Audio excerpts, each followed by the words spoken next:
What's up? What's going on? Hide and read. I'm back. Got a video for you today. Just a little catch up on what I've been reading.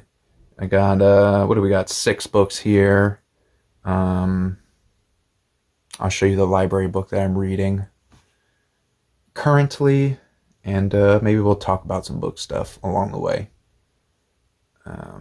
Yeah, this year I decided I'm gonna start keeping a journal for my reading. It's like 2 like legal pads that go this way. I just prefer graph paper. But yeah, it's 2 legal pads. Tape them together. Put a bunch of spooky stuff on the front. Bonus points if you know. Where's this from? You know, somebody knows. Somebody has this. They know where it's from. Anyway. So yeah, that's my reading journal. It's just kind of nice to have.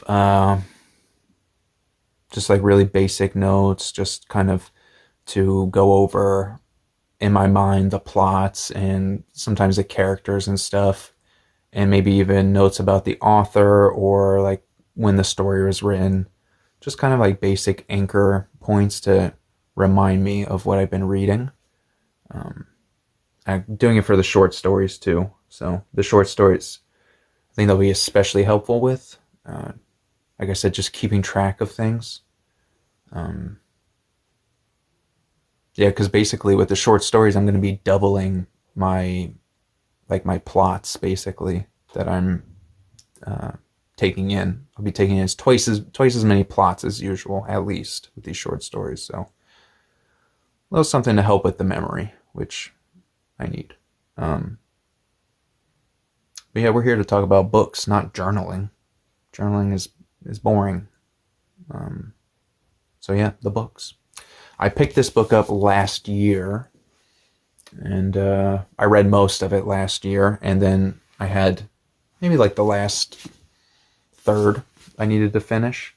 This is the narrative of the Coronado Expedition.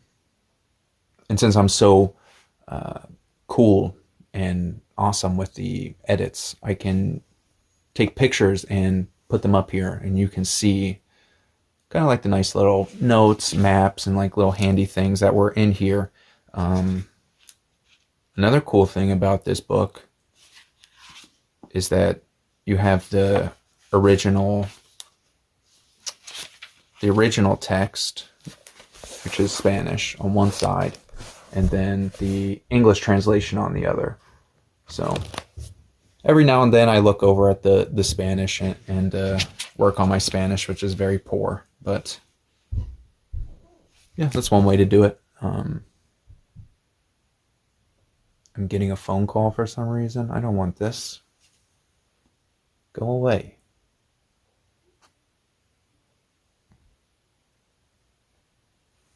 I don't know what that does to the video, but we're still here. Yeah, anyway, narrative of the Coronado Expedition.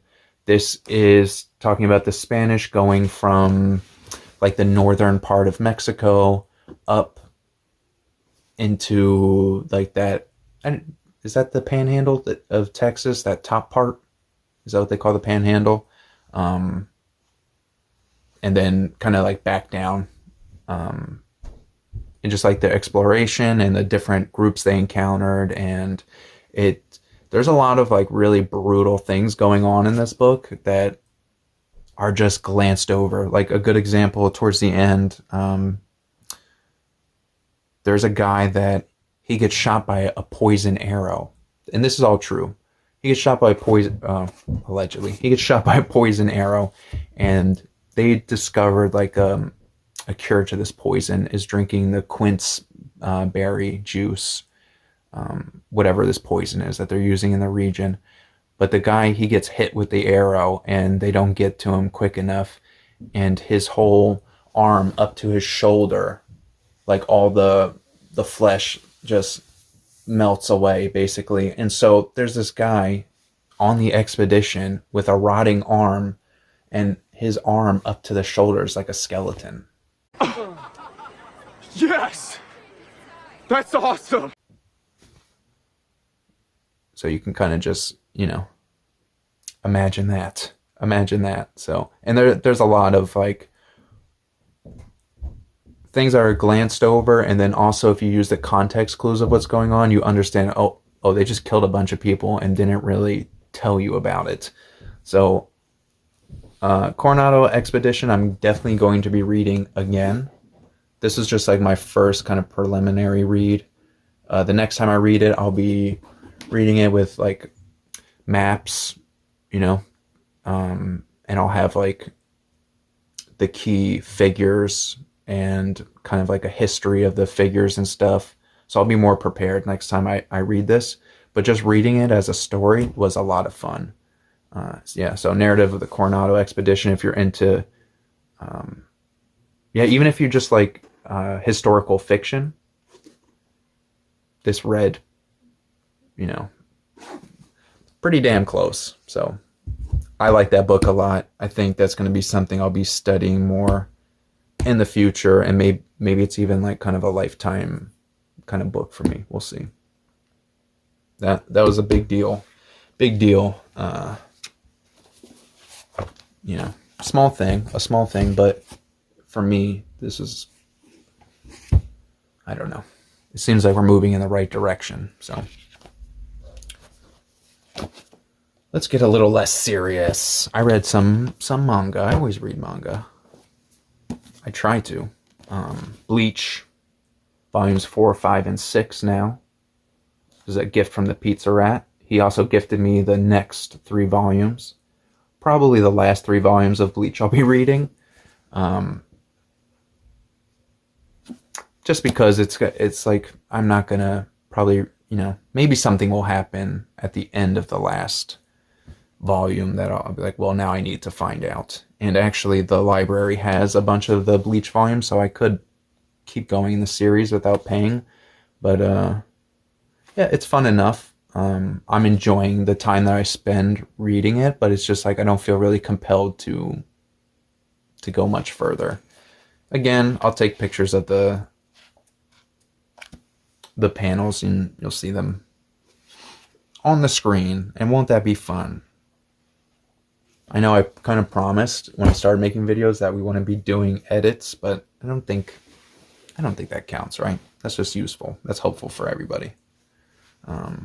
Yeah, Bleach is fun. Probably gonna read a different manga.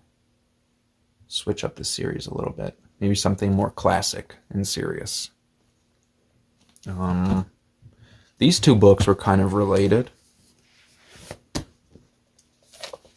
Jack Ripcord by Thomas McNulty. You know Thomas.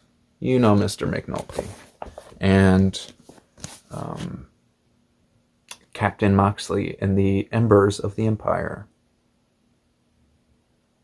by Dan Hanks. And we'll talk a little bit about them in that order. So, yeah, Jack Ripcord. There he is right there. He's, I believe, ex-military paratrooper, and the story is taking place kind of like in the kind of leading up to World War II. And the Nazis are trying to go and pick up different artifacts from different parts of the world in order to do like different occult kind of practices and summon different entities and stuff, kind of in preparation to take over the world. And like some people know about this, the different government like agencies kind of understand what's going on, and they contact Jack Ripcord. Of course, he's going to solve the problem here, and Jack Ripcord recruits his friend. What's his name? Kozak. Something Kozak. I have the notes, I could look, but yeah, anyway, and this woman, Trinity St. John, and Kozak is a Polish immigrant, and he works at a garage, but actually he's a werewolf. He's like kind of hiding out as this mechanic kind of character, but he's a 150-year-old Polish werewolf, and his character is really cool. And then Trinity St. John is like a magician, and she has like this occult kind of powers where she she like uses light and maybe like pre-materia kind of pre-existing matter, something like this, to create kind of like physical objects. It's kind of hard to explain the magic, but she's like an enchantress, like a sorceress, basically. But the magic is pretty, you know, it's magic, but it's pretty mundane. It's not like, you know, it's not like, she's not like overpowered or anything. But yeah, she's also very beautiful, and Jack Ripcord has a thing for her, but he's not going to let that get in the way of the job, of course. So yeah, this was a lot of fun. Chasing Nazis. There's big Zeppelin kind of chase moments through the cities, and then jungle kind of exploration and cannibal tribes and lots of fun stuff. Lots of things I wasn't expecting, especially since the only other Thomas McNulty books I previously read were Westerns. And even this I didn't know existed. Somebody bought this for me for my birthday. So this was a lot of fun. Jack Ripcord, Thomas McNulty, and yeah, I really liked that Kozak character. The werewolf was pretty cool. And like I said, this was pretty similar. Captain Moxley in the Embers of the Empire. And this one, the main character, Samantha Moxley, she, after World War II, she is recruited by the United States government in some kind of like secret shadow organization. And they're doing all kinds of like kind of semi-nefarious things, but basically in the name of nationalism. But they're working with Nazis, and they're also trying to get all these artifacts and stuff to summon entities, or just for like different kinds of power struggles. Yeah, and that was fun too. This one goes into Egypt. So if I remember correctly, Jack Ripcord was like Chicago, and then the jungles. And then this one was New York City, and then Egypt, the desert. So it was pretty cool. And Atlantis plays a part in this. I guess real quick back to here. I don't know exactly, but this was reprinted in 2025. Previous to that, I know Thomas he said a couple of times that he's not really focused on his writing projects right now. He has like his fiction writing projects he's not that interested in. He's working on just like some kind of Masonic stuff for like private use, I believe, within Masonry. But re-releasing this in 2025 with like I believe it's like a new cover art and images on the inside, and also just the fact that this could just be so easily branched off into lots of other stories. You know, makes me hope that maybe Mr. McNulty will grace us with something else in the near future. Who knows? If not, he's written plenty of other stuff too. He has another non-Western, Captain Graves, that I have. I want to read that one next, maybe. But yeah, all the McNulty books I've read so far. Lots of fun. This one was a lot different than the others, and it was very pulpy. It had like the feel of it all the way through. So really enjoyed that. If you like pulp action, this was like 150 pages of it, so 200 pages of just pulp action. Nazis, werewolves, sorceress, archaeology, energy weapons, all kinds of cool stuff. So, yeah, that clearly, I would recommend both of these, but this was pretty cool. I didn't like the tone of it. I just thought like there's like a little bit too much preaching, and yeah, the soapbox stuff was a little much. And we could have used a little bit more description of the characters, because the characters are likable. You just don't really get to know too much about them. So, and also this one, extremely, I think there is going to be a sequel. If there isn't one already, I'll check, because yeah, there's just like setup after setup, and even like when the main character is working for the United States government, you don't really read about it. So there's 4 years in the beginning of the book that aren't explained. So just begging for another one. We'll see.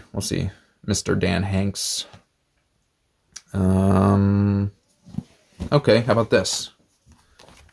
Death Cult. And man, it seems like it's easy to pronounce, but I'm scared. Janelle Sheikh, Sheka.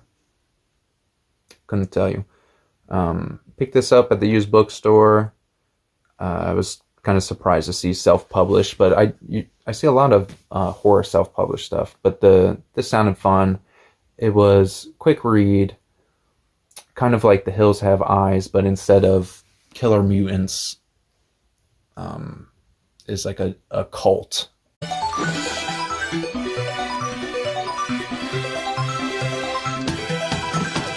Of like a cannibal cult, and it also has supernatural elements where they've summoned a demon. So yeah, there's a big scary demon in here. Lots of gore. Principal characters are getting mutilated.